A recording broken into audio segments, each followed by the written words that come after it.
Memory, starring Liam Neeson. And I'm going to start this video off by saying this movie is probably better than Taken 2 and 3, which is not saying much.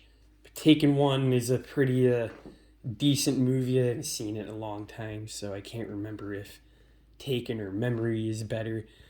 Kind of the same, not the exact same storyline here. Liam Neeson is a hitman and he is sent on a mission to take out a couple of targets.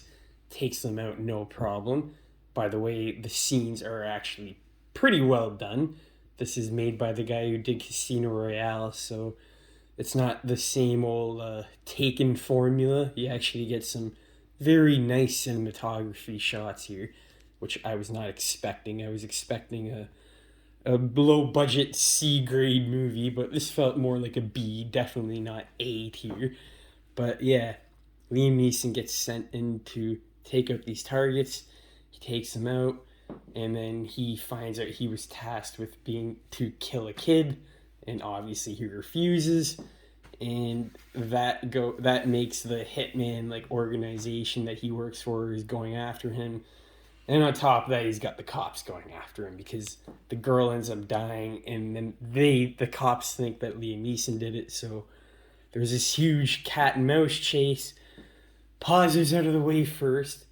This movie, the first hour of this movie is really good stuff. The style is amazing. I really like the acting. There's a very good couple of scenes with Liam Neeson and his brother who can't speak, and he's also losing his memory as well.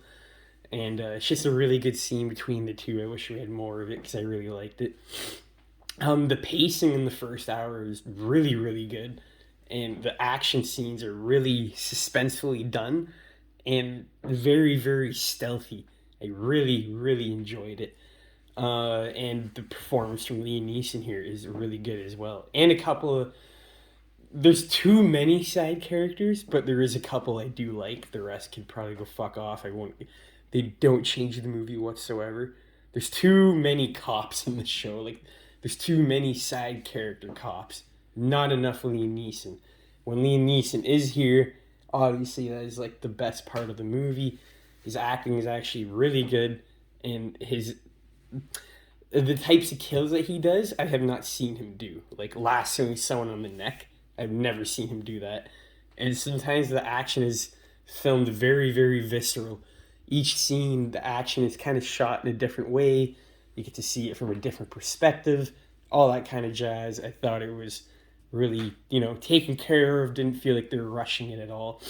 There was a big missed opportunity to have Liam Neeson walking away from a blowing up car, which I think would have been fucking really funny and dope and badass at the same time.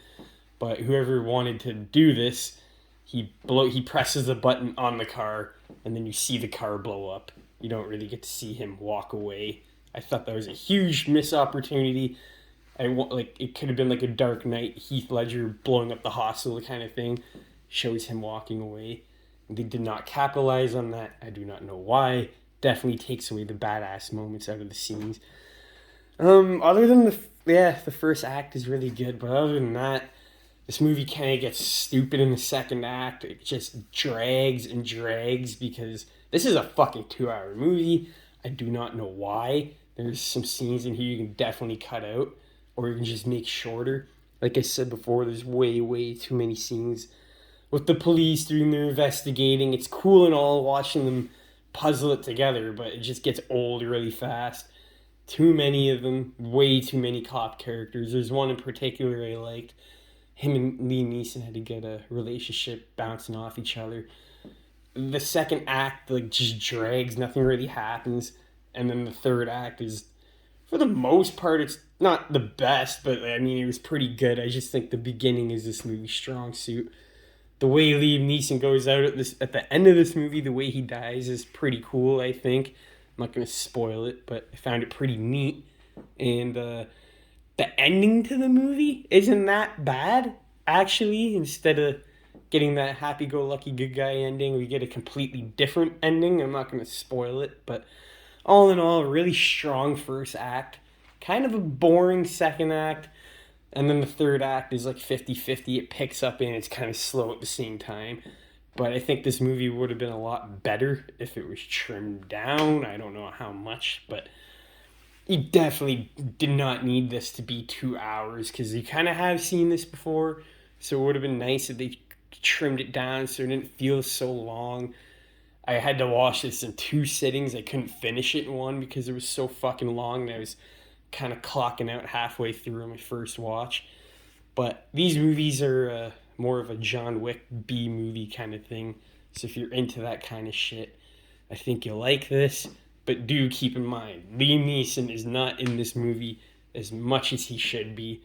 A lot of this time goes towards the cops, and that kind of takes away from the intensity and everything. I would have loved to see more of Liam Neeson's character, more of his family side, and then spending time with these cops. I think everyone probably would have enjoyed the movie a lot more if that happened. So that is my review of Memory. Thank you for watching.